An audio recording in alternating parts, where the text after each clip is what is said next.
अस्सलाम वालेकुम एवरीवन, कैसे हैं आप लोग। वेलकम बैक टू तलाश फेस एकेडमी। मैं हूं मोहम्मद तलहा। आज सेकेंड ईयर के न्यूमेरिकल्स को सॉल्व करने की बारी है और हम स्टार्ट करेंगे हमारा चैप्टर नंबर 14। और आज हम लोग सिर्फ 4 न्यूमेरिकल सॉल्व करेंगे 14.1 से लेके 14.4, ताकि आप यूज टू हो जाओ इस चैप्टर के न्यूमेरिकल्स से, और फिर हम ज़्यादा न्यूमेरिकल सॉल्व करेंगे। तो बिना टाइम वेस्ट किए स्टार्ट करते हैं।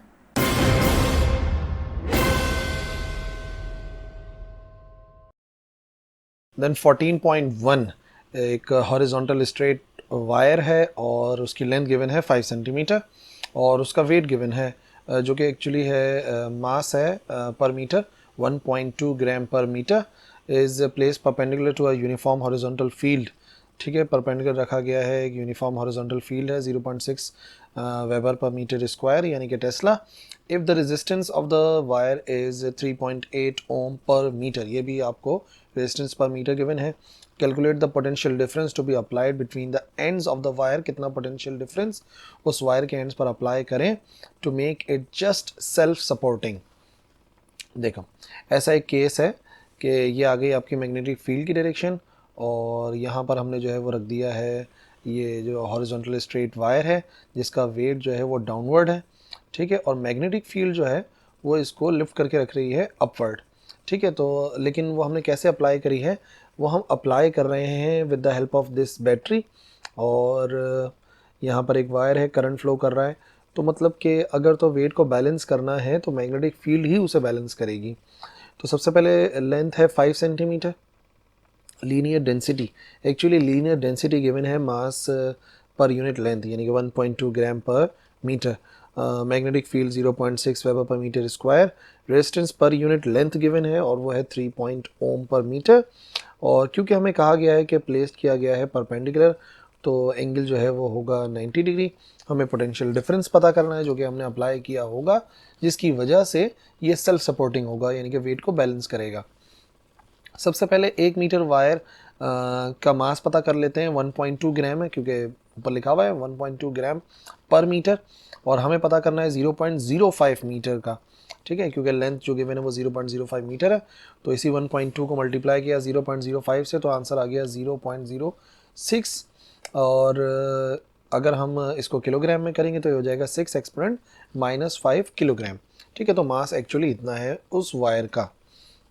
अब उसी की रेजिस्टेंस देखो, 1 मीटर वायर की रेजिस्टेंस हमें 3.8 गिवन है, तो कितनी होगी 0.05 मीटर की, तो उससे उसको मल्टीप्लाई करा देंगे 3.8 को, तो ये आ जाएगा रेजिस्टेंस 0.19 ओम्स। रेजिस्टेंस भी आ गई, मास भी आ गया। नाउ हमें ये कहा जा रहा है कि जो मैग्नेटिक फील्ड अप्लाई हो रही है वो वेट को बैलेंस करे यानी सेल्फ सपोर्टिंग हो। वेट ले जाना चाह रहा है डाउनवर्ड, मैग्नेटिक फील्ड हम कितनी अप्लाई करें अपवर्ड। ठीक है, तो वो उतनी अप्लाई करेंगे जितना कि वेट है। तो फार्मूला क्या होता है magnetic field, B I L sine theta, जिसे हम बिल साइन थीटा से याद रखते हैं, और वेट होता है mg। फिर हमने वैल्यू पुट करी ओम्स लॉ की मदद से, आई बराबर होता है v ओवर आर के, तो ये हो गया B V L sine theta R. और क्योंकि वोल्टेज की वैल्यू चाहिए तो रीअरेंज करेंगे, आर हो जाएगा mg के साथ जाके मल्टीप्लाई, और बी और एल और साइन थीटा हो जाएंगे डिवाइड। वैल्यूज पुट करते हैं, m की वैल्यू 6 एक्सपोनेंट -5, g की वैल्यू 9.8, रेजिस्टेंस आई थी 0.19 ओम्स, मैग्नेटिक फील्ड 0.6, लेंथ 0.05 और एंगल था 90 डिग्री यानी कि साइन 90।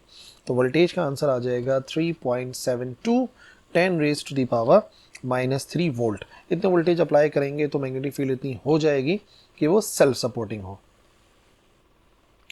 14.2 कैथोड रे ट्यूब है और उसमें हमने सेटअप किया है इस तरीके से कि एक्सिस नॉर्थ साउथ और सराउंड किया गया है उसको एक मैग्नेटिक शील्ड से। अभी मैग्नेटिक फील्ड अप्लाई नहीं हो रही है। If the voltage across the tube is 900 volt, जो वोल्टेज अप्लाई किए गए हैं वो 900 वोल्ट्स हैं। The distance from electron gun to the screen is 10 centimetre. Vertical component of the earth's field is 0.45 10 raised to the power -4 tesla या weber per metre square.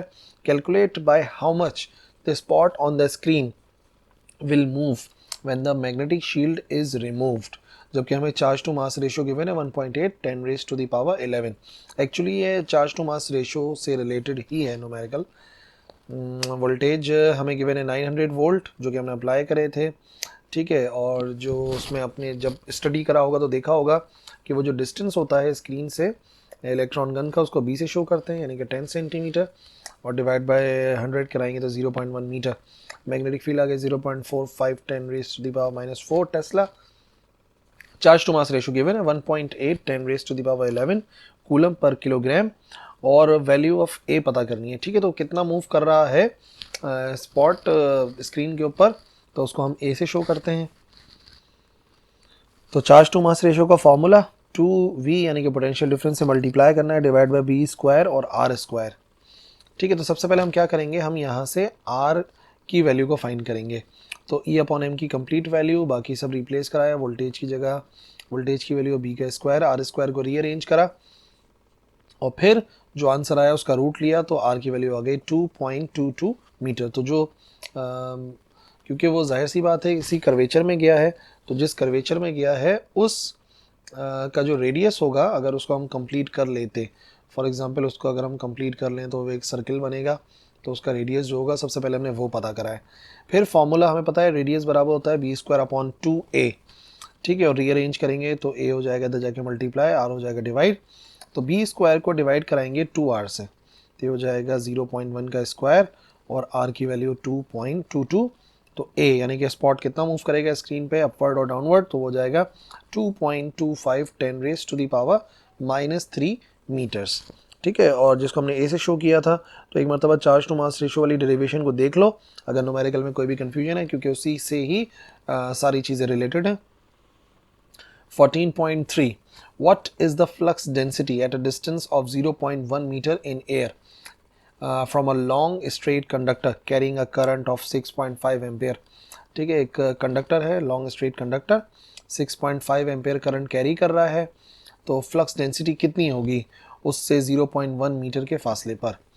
और फिर calculate करना है force per metre on a similar parallel conductor, उसी के जैसा एक similar parallel conductor है जो कि उतने ही डिस्टेंस पर रखा हुआ है 0.1 मीटर पर और पहले वाले से, और वो जो वायर है जिस पर हमें फोर्स कैलकुलेट करनी है फोर्स पर मीटर, वो करंट कैरी कर रहा है 3 एम्पेयर। अच्छा, विल द वायर अट्रैक्ट और repel each other if the direction of current in two wire is opposite to each other, और एक्सप्लेन करना है how the expression of force between two such conductors is used to define ampere, ठीक है। तो वो ampere को define करने का एक तरीकेकार भी है। ऐसा कुछ है, एक वायर से करंट पास हो रहा है अपवर्ड डायरेक्शन में, लेट्स से, ठीक है। तो ये आ गई वैल्यू ऑफ I1, पहला वाला करंट है, तो मैग्नेटिक फील्ड अप्लाई होती है हमेशा टेंजेंट, चाहे यहाँ से देखो या फिर इधर से भी देखोगे तो टेंजेंट ही अप्लाई हो रही होती है। मैग्नेटिक फील्ड फाइंड करनी है, रेडियस 0.1 मीटर है, यानी कि उतने डिस्टेंस से पता करना है, तो सर्किल भी उतना ही बड़ा बनेगा, और करंट 6.5 एम्पियर।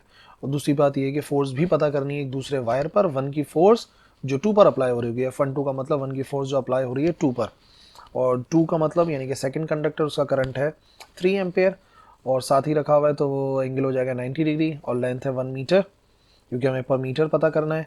और टाइप ऑफ फोर्स और डेफिनेशन ऑफ 1 एम्पेयर ये तो है ही।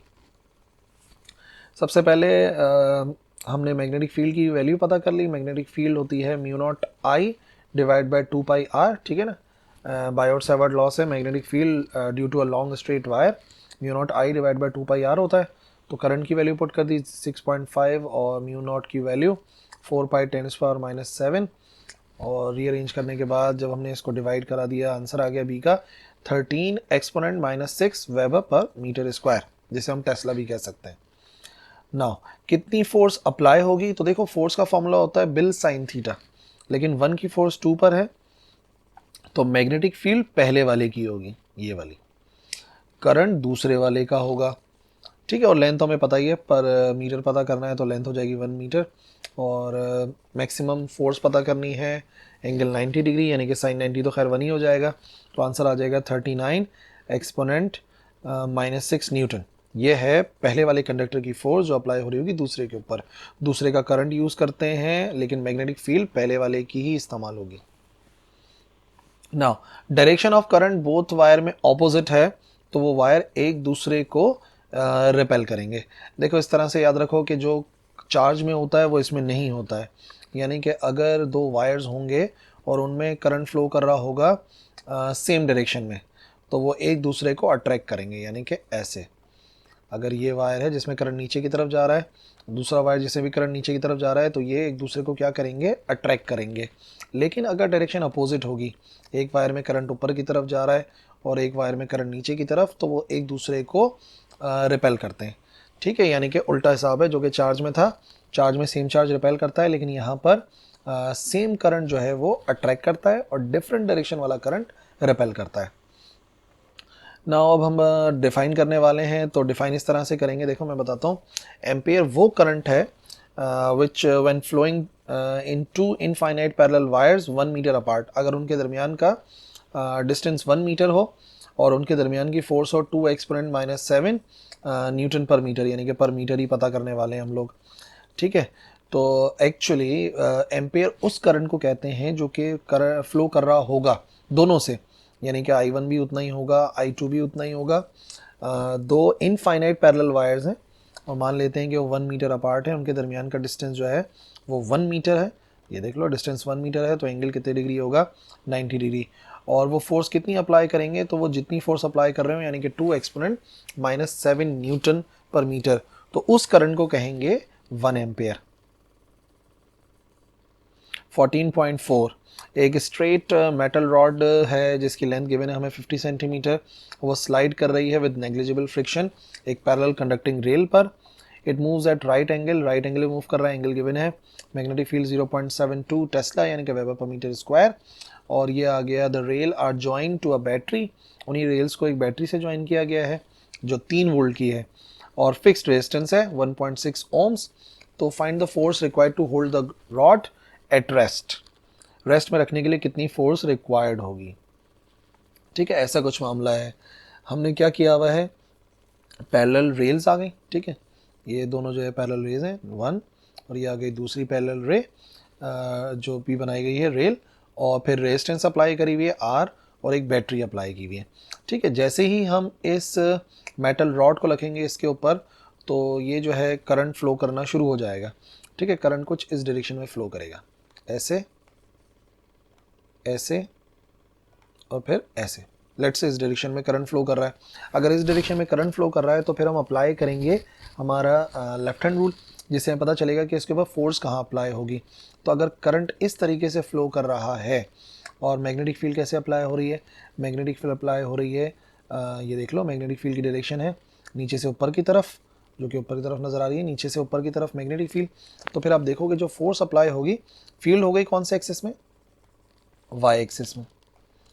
करंट कहाँ से फ्लो कर रहा है, इस रॉड से करंट फ्लो कर रहा है कौन से एक्सिस में, एक्स एक्सिस में। जो फोर्स अप्लाई होगी वो होगी जेड एक्सिस में। ठीक है, जो फोर्स अप्लाई हो रही होगी वो होगी जेड एक्सिस में, जो कि हमारा लेफ्ट हैंड रूल हमें बताता है परपेंडिकुलर्स होती हैं तीनों चीज़ें।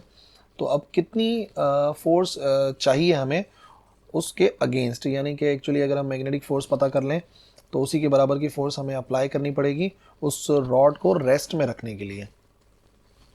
Length 50 centimetre, theta 90 degree, magnetic field जो अप्लाई करी हुई 0.72 नीचे से ऊपर की तरफ, वोल्टेज 3 वोल्ट अप्लाई करा है, रेजिस्टेंस 1.6 और फोर्स पता करनी है। तो the rod will remain at rest, जब हमारी अप्लाई की गई फोर्स मैग्नेटिक फोर्स के बराबर होगी। और मैग्नेटिक फोर्स का मतलब हो गया जो कि कंडक्टर के ऊपर अप्लाई होती है, बिल साइन थीटा। फिर वो बात है वोल्टेज और रेजिस्टेंस लेकर आना है, तो ओम्स लॉ से I बराबर होता है V/R के। तो जहाँ पे I था वहाँ पे V/R आ गया। बस फिर तो वैल्यूज़ रिप्लेस कराई, B की जगह पे 0.72, वोल्टेज आ गया 3, लेंथ 0.5 और परपेंडिकुलर साइन 90 और रेजिस्टेंस है 1.6, तो आंसर आ जाएगा 0.675 न्यूटन। ये वो फोर्स है जो कि हम अप्लाई करेंगे तो ये रेस्ट में रहेगा। दैट्स इट, यही 4 न्यूमेरिकल्स आज के लिए रखे थे। अगर कोई भी कंफ्यूजन्स हैं तो कमेंट्स में लिखो, मैं इंशाल्लाह रिप्लाई करूंगा। आज के लिए काफ़ी है, नेक्स्ट लेक्चर मिलेंगे। अल्लाह हाफिज़।